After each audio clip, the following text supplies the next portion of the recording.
चाहे माथे की बनवा लो कुछ भी जो आपका मन हो, लेकिन बनने वाला तो वही है ना। उसी प्रकार मनुष्य बस इस जाया इस परमात्मा की माया जाल में फंसा रहता है, और मैं और तोर मोर दे माया, इसमें फंसा रहता है मनुष्य। अरे ये पुत्र मेरा, ये पुत्री मेरी, आहा ये पत्नी मेरी मुझे सुख देगी, लेकिन कोई किसी को सुख नहीं देता है। और जब तक मनुष्य इस माया को जान पाता है ना, जब तक तो सबरों के चौपट रह जाए।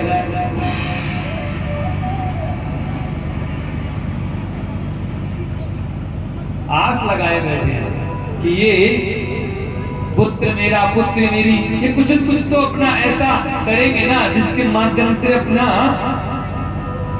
कल्याण होगा किसी न किसी कारण से। तो बोले इसमें सबसे मुख्य बात बताई गई है, मनुष्य जब तक समझने आता है उसके कि भैया कुछ भी नहीं है, केवल सच्ची जो आशा है वो केवल परमात्मा की है, वही सबसे अच्छी है, इसके सिवा और कोई आनंद इस दुनिया में नहीं है।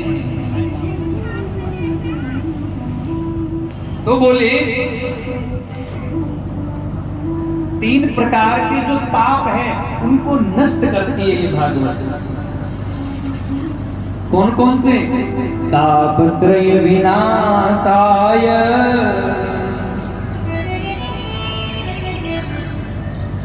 दैहिक दैविक भौतिक तापा राम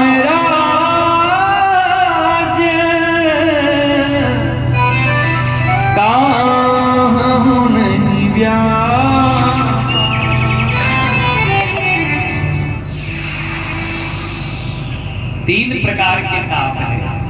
एक होता है दैहिक, एक होता है दैविक, और एक होता है भौतिक। बात बड़ी समझने की है, आप जरा ध्यान देकर के सुनने, क्योंकि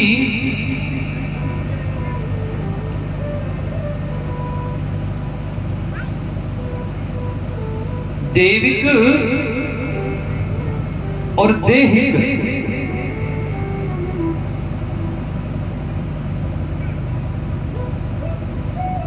ये जो ताप है ये मनुष्य स्वयं ही इनके जिम्मेदार है। क्यों होते हैं? क्योंकि मनुष्य के जो किए हुए कर्म हैं वही ये पाप बन करके आते हैं। क्यों बन करके आते हैं? क्योंकि अपने देह के द्वारा, अपने ही इस शरीर के द्वारा किए हुए जो शुभ अशुभ कृत्य हैं वही हमको आकर के इसी जन्म में भोगने पड़ते हैं। इसलिए तो कहा गया है अत्रैव नरक अत्रैव स्वर्ग, यहीं पर नरक है और यहीं पर स्वर्ग है। बोले दैहिक जो देह के द्वारा और दैविक किसी देवी देवताओं के द्वारा,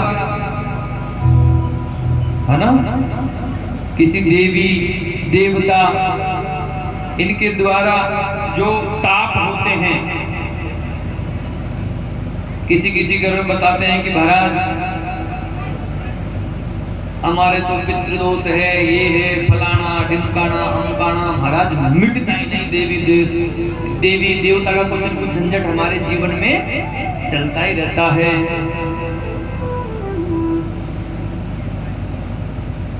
क्योंकि देह जिसमें सबसे पहले बताया दैहिक जो रोग होते हैं हमारे शरीर में, देह के द्वारा जो रोग हैं, देवी जो देवी देवताओं के द्वारा जो हमें ताप मिल रहा है, और भौतिक जो आपदा में महाराज किसी प्रकार का महाराज जो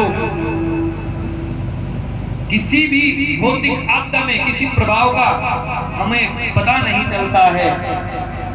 ऐसे महाराज इन तीनों तापों को तो संसारिक ताप हमें मिलता है, वो भौतिक ताप है।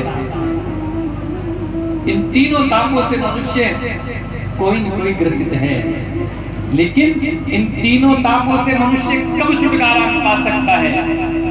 दैहिक अपने शरीर के द्वारा जो दुख है, दैहिक जो देवी देवताओं के द्वारा, और भौतिक जो सांसारिक हमारे जो दुख सुख मिलता रहता है। कब सुखी हो सकता है? बोले राम राज्य काहू नहीं व्यापा।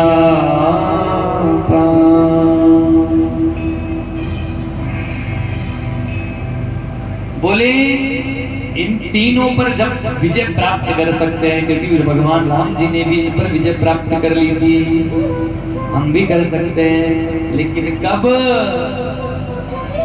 जब भागवत में बैठेंगे, बीड़ी छोड़ेंगे, तब। प्रेम से बोलो राधे राधे। बोलो भाई, जोर से बोलो एक बार। आवाज नहीं आई, जी में नहीं का, जिम ले देगा। हम तो जी में नहीं, सुबह से बताओ, फिर भी इतनी बार बोल रहे हैं आपसे जोर से। बोलो राधे राधे।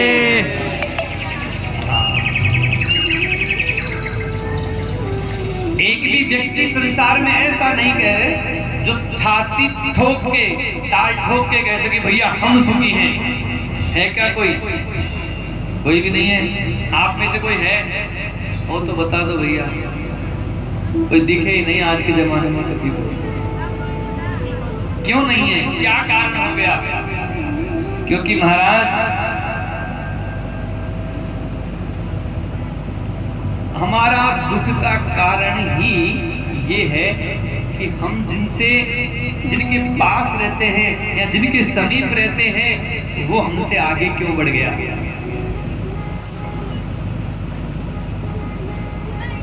हम अपने स्वयं के दुख से इतने दुखी नहीं हैं। और देखो, हम दुखी भी हैं तो दूसरे के पास जाते हैं, गिड़गिड़ाते हैं, महाराज हमारा या दुख दूर कर दो ने, आप तो पैसे चाहिए, ये चाहिए, वो चाहिए, जो भी।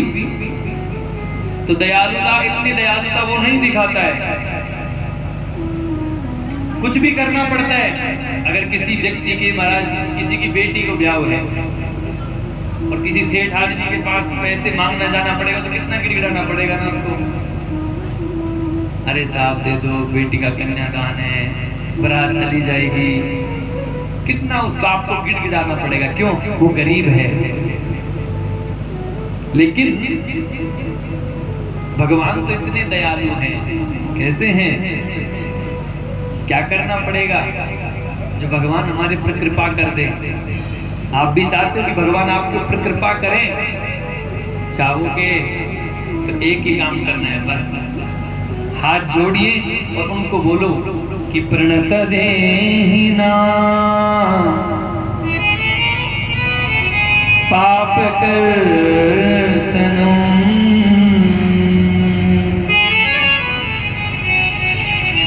गोपिया गोपी गीत में कहती है, प्रभु मैं आपको प्रणाम करती हूँ, हम सब मिलकर आपको प्रणाम करते हैं। प्रभु हमारे हे बांके बिहारी, हमारे सारे दुख दूर करो।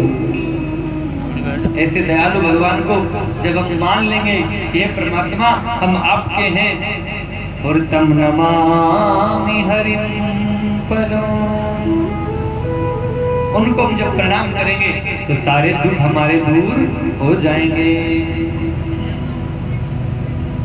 और ऐसे ही परमात्मा का जब हम भजन करते हैं तो महाराज परमात्मा बड़े प्रसन्न होते हैं। और इसमें महाराज परहित धर्म हमें भागवत जी सुनाती है।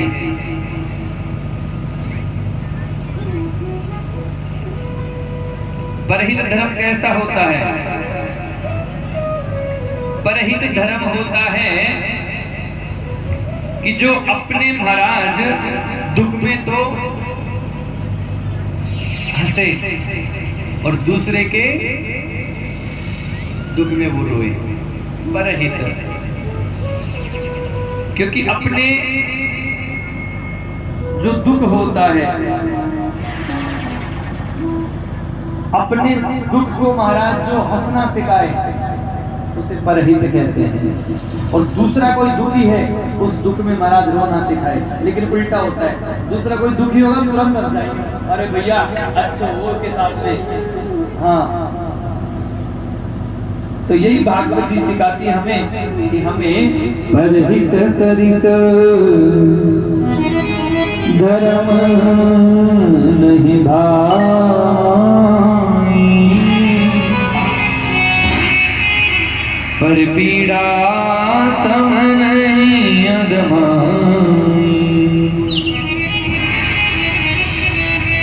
ये सबसे ठीक धर्म है महाराज।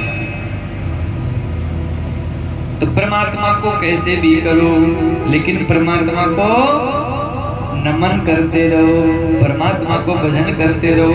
एक बात बताऊं, जितने भी बड़े बुजुर्ग बाबा है ना, अगर 2 मिनट घर में बैठ करके चाहे आप कुछ मत करो, आप तो रुमाल ओढ़ के सो जाओ, है ना।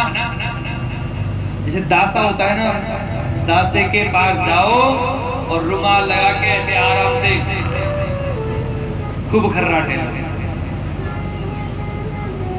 लेकिन आप ये बात याद रखना, वो खर्राटे लेते लेते लेते लेते लेते लेते धीरे धीरे आपके जो नाती पोता है ना, वो सोचेंगे कि भैया हमारे तो नाना दादा ये तो भैया भजन कर रहे हैं। तो आपके देखे देखे आपके आने वाली पीढ़ी है ना, वो सुधर जाएगी।